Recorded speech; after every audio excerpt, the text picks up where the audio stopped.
Well, good day everybody. I finished my last two beds first thing this morning while it was a bit cooler because it was a lovely morning and they're a little bit shaded here, so I hope the new planting won't wilt in the heat of the day.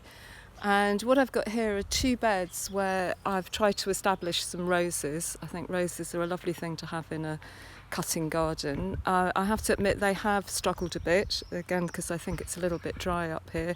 But this one particularly, the David Austin Benjamin Britten, is really getting going now, and I'm hoping the others will as well. So what I've put in with them, I've put a butternut squash to climb up one of the supports, which I have to say in our climate is a bit of a triumph of hope over experience because they really do need a lot of sunshine. But I had some old seeds, so we'll see if that manages anything.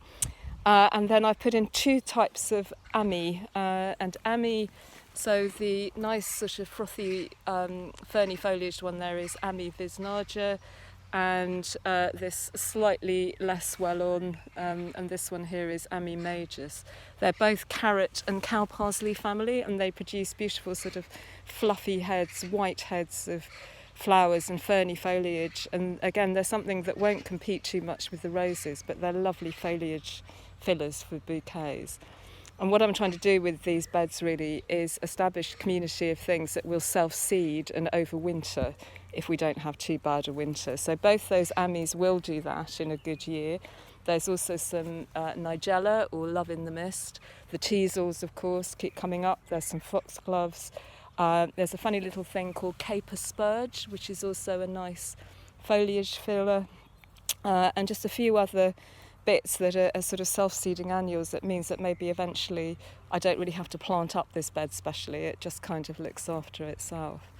And then behind, the sage is in glorious bloom. This corner bed started as a mixture of herb and cutting bed, and it's been overtaken by all the varieties of the sage family or the hardy salvias that I simply can't resist. And this one at the minute is just humming with bees, so I'm really pleased to have it.